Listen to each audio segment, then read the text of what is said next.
The candles on the cake flickered mockingly, all 30 of them plus one for good luck, casting dancing shadows across 20 empty chairs. The waitstaff at Bella Vista tried not to make eye contact as they passed my table, the one I'd reserved months ago for my milestone birthday dinner.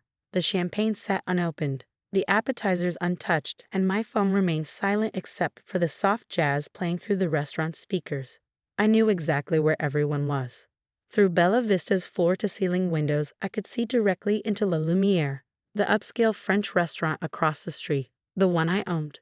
The one where my ex-best friend Sophia Hartwell was currently hosting her surprise engagement party.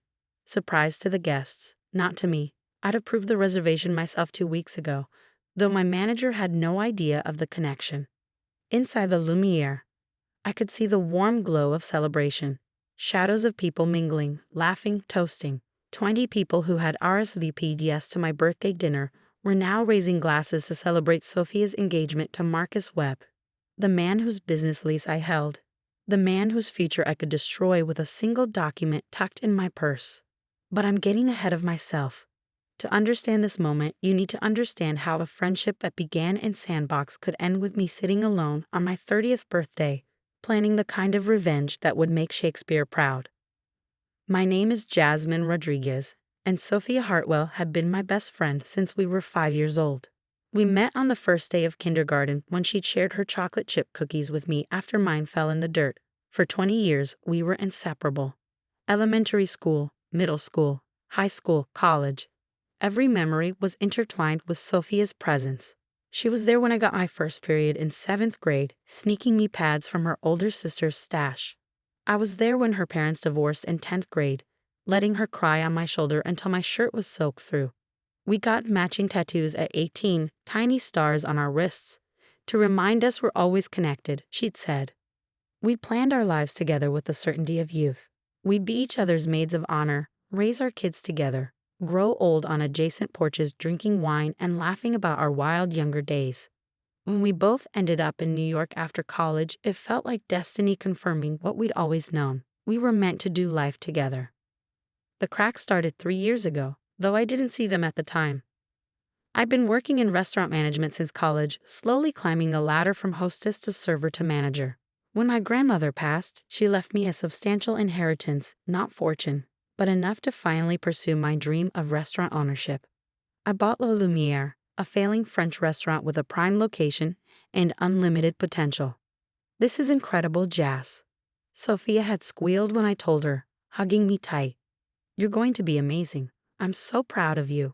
She'd been there for the renovations, helping me pick out color schemes and menu designs. She'd been there for the soft opening, playing hostess and charming guests. She'd been there for the grand opening, wearing the dress I'd bought her as a thank you for all her support. What I didn't know was that she'd also been there in the shadows, watching my success with growing resentment. Sophie had always been the golden one between us, naturally beautiful where I had to work for it, effortlessly charming where I was awkward, blessed with the kind of metabolism that let her eat whatever she wanted while I counted every calorie. In school, things came easily to her, grades, boys, popularity. I was always happy to be in her orbit, content with my supporting role in the Sophia show. But when I bought La Lumiere, something shifted. For the first time, I had something she didn't. Success that was mine alone, that I'd earned through years of hard work and sacrifice. Must be nice, she'd started saying when I talked about the restaurant, having family money to fall back on. It was my inheritance off, and it only covered the down payment. Everything else is loans and savings. Still, she shrugged, that new bitter edge creeping into her voice. Some of us have to actually work for everything. The comments got worse as La Lumiere became profitable. When we were featured in Time Out New York as a must-try new restaurant, she'd said the reviewer was probably sleeping with my manager. When we got a James Beard nomination, she'd suggested I'd only gotten it to fill a diversity quota. Each success was met with a backhanded compliment or outright dismissal. But I ignored it, making excuses for her behavior. She was stressed about her job at the fashion magazine. She was dealing with family issues. She was probably just PMSing. 20 years of friendship had taught me to weather Sophia's moods. Then she met Marcus Webb. Marcus was everything Sophia had ever wanted in a man. Tall, conventionally handsome, came from money, worked in commercial real estate. He owned the building 3 blocks from La Lumiere, where several trendy businesses operated, including a boutique fitness studio, an artisanal coffee shop, and a high-end pet grooming salon. He's perfect, she'd gush after their first date. Did you know his family has a house in the Hamptons? And he drives a Tesla. I've been happy for her, genuinely. After a string of disappointing relationships, she deserved someone who treated her well. When she brought him to La Lumiere for their 1-month anniversary, I'd personally overseen their meal, making sure everything was perfect. That's when things got complicated. Your best friend owns this place, Marcus had said, looking around with interest. Prime location. She must be doing well. She does okay, Sophia had replied, that edge back in her voice. She got lucky with some gambling money. I'd bitten my tongue, focusing on plating their dessert. What followed was 6 months of watching Sophia slowly poison Marcus against me. Every interaction became an opportunity for her to undermine my achievements. When I hired a new chef who trained at a Bernardin, she told Marcus I probably promised him special favors. When I expanded our wine list to include rare vintages, she'd suggested I was being pretentious, trying to seem more sophisticated than I was. Your friend seems intense, Marcus had said to me at a group dinner, Sophia conveniently in the bathroom. Sophia says you've been acting different since you got successful. Like you're better than everyone. That's not. I'd started, but Sophie had returned, sliding her arm through his with a satisfied smile. The final straw came 2 months ago. I'd been planning my 30th birthday dinner for months, a milestone celebration with all our friends at Bella Vista, the one restaurant in the city I considered La Lumiere's equal. I'd sent out beautiful invitations, planned the menu, even arranged for a private dining room. Sophia had been helping me plan, or so I thought. 20 people confirmed. I told her excitedly over coffee. Even Jessica is flying in from Seattle. That's great, she'd said, stirring her latte with unusual focus. Hey, what do you think about Marcus? What do you mean? Like, do you think he's the one? I hope so, you seem really happy. She'd smiled then, a smile I'd seen before but never directed at me. It was the smile she wore when she was about to beat someone at something. Good, because I think he's going to propose soon. 2 weeks before my birthday, things started unraveling. First, Jessica messaged saying she couldn't make it after all, something had come up. Then Tom and Marie canceled. Work emergency. One by one, every single person who'd RSVP'd began backing out with increasingly flimsy excuses. By the week of my birthday, even Sophia was hedging. I might be a little late, she'd said, not meeting my highs. Marcus has this work thing that might run over. On a Saturday night? You know how it is. Real estate never sleeps. I knew she was lying. 20 years of friendship had taught me all her tells. The way she played with her hair when she was nervous, how her voice went up half an octave when she was being dishonest. But I still held out hope. Surely she wouldn't miss my 30th birthday. Not after everything we'd been through. The day of my birthday, I'd arrived at Bella Vista at 7:45 for our 8 p.m. reservation. I'd worn my favorite dress, the red one Sophia had helped me pick out for my restaurant's first anniversary. I had my hair and makeup professionally done. I was ready to celebrate 3 decades of life with the people I loved most. By 8:30, sitting alone at a table for 20, I finally accepted the truth. That's when I'd looked across the street and seen them all at La Lumiere, my restaurant, my 20 guests, including Jessica, who'd supposedly couldn't afford the flight, and Tom and Marie with their work emergency. All of them dressed up, champagne flowing, centered around Sophia in a white dress that could only mean one thing.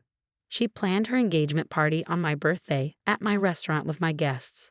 The waiter at Bella Vista approached tentatively. Ms. Rodriguez, would you like us to adjust the table setting?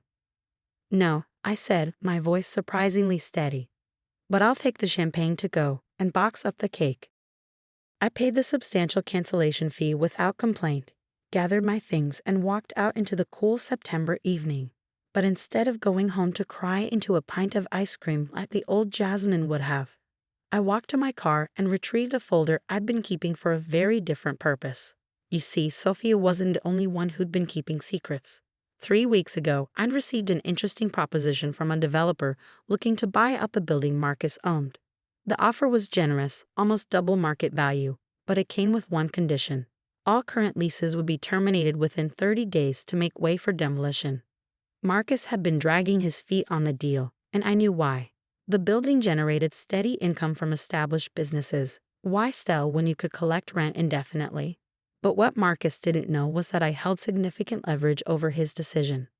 The Lumiere's success had allowed me to expand quickly, very quickly. Through a series of shell companies and strategic partnerships, I quietly acquired stakes in several businesses around the city, including a controlling interest in the boutique fitness studio that served as the anchor tenant in Marcus's building.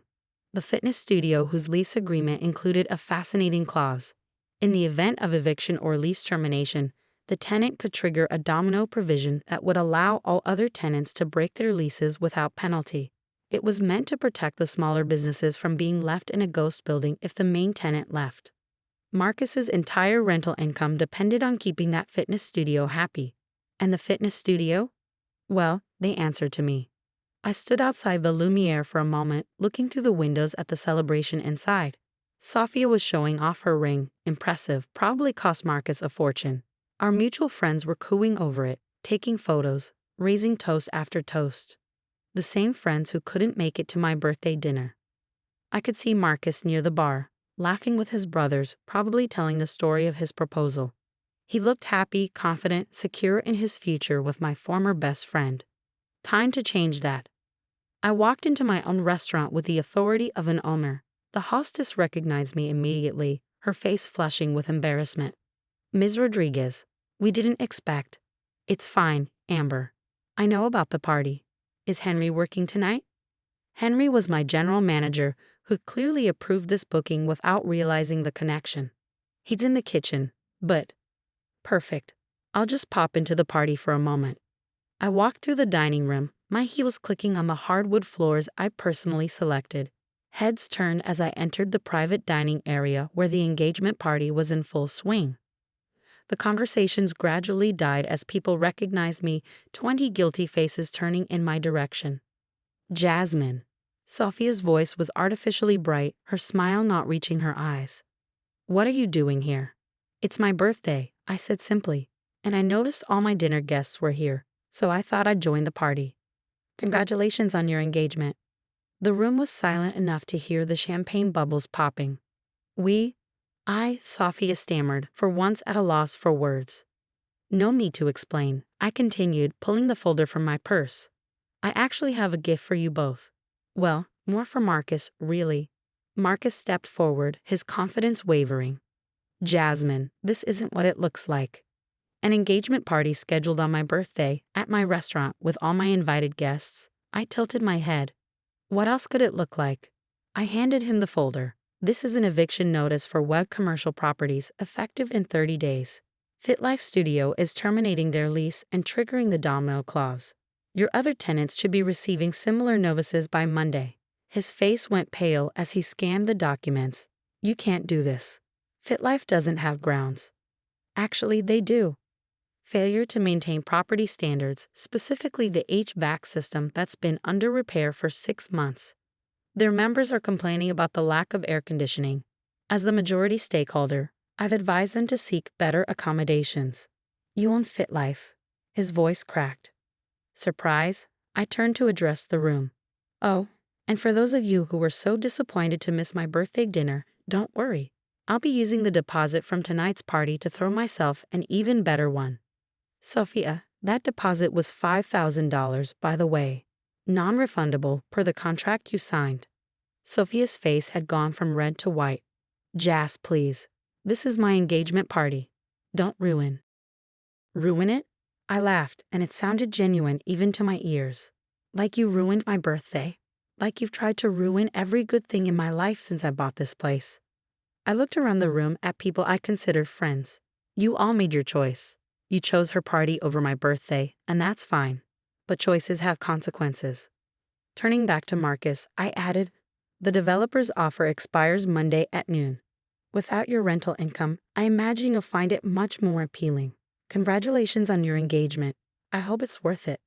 I walked out of my own restaurant, leaving behind stunned silence and the ruins of a party that had been built on the destruction of mine. Behind me, I could hear voices rising. Marcus demanding answers, Sophia trying to explain, guests murmuring about leaving. Outside, I sat in my car and finally let myself cry, not from sadness, but from relief. 20 years of friendship had ended, but so had 20 years of being second place in my own life. 20 years of making excuses for someone who would plan an engagement party on my birthday just to hurt me. My phone buzzed. A text from Jessica. "I'm so sorry. She told us you canceled your dinner, that you were too busy with the restaurant to celebrate." I didn't respond. There was nothing to say. 3 days later, Marcus accepted the developer's offer. Without his rental income and facing massive vacancy, he had no choice. The building would be demolished within the year, making way for luxury condos that he'd have no part in. Sophia called me dozens of times, leaving increasingly frantic voicemails. First apologizing, then angry, then begging. I deleted them all unheard. When she showed up at La Lumiere, I had security escort her out. When she tried to ambush me at my apartment, I threatened a restraining order. The engagement lasted exactly 3 weeks after the party. Marcus, facing financial pressure and realizing Sophia had orchestrated the entire disaster, called it off. She'd wanted the ring, the status, the perfect Instagram life. He'd wanted a partner who wouldn't destroy friendships for petty revenge. A month after my birthday disaster, I threw myself another party. This time at La Lumiere, with the staff who'd become my real family and a few genuine friends who'd reached out after hearing what happened. It was smaller than what I'd planned, but infinitely more meaningful. Henry, my manager, raised a toast to Jasmine, who knows that the best revenge isn't a dish served cold, it's a successful restaurant served with class. 6 months later, I ran into Sophia at a coffee shop. She looked smaller somehow, diminished. The designer clothes were gone, replaced with off-the-rack basics. The entitled confidence had faded into something more like wariness. "Jas," she said quietly. I could have walked away. Should have, probably. But curiosity won. "Sophia." "I'm sorry," she said, the words tumbling out. "I was jealous and petty and cruel. You didn't deserve what I did." "No," I agreed. "I didn't. I lost everything," she continued. "Marcus, my friends, my reputation, even my job. Turns out plotting against your best friend doesn't look good when it goes viral on social media. Someone had filmed my confrontation at the party. I'd seen a video titled 'Birthday Girl's Epic Revenge on Fake Friend.'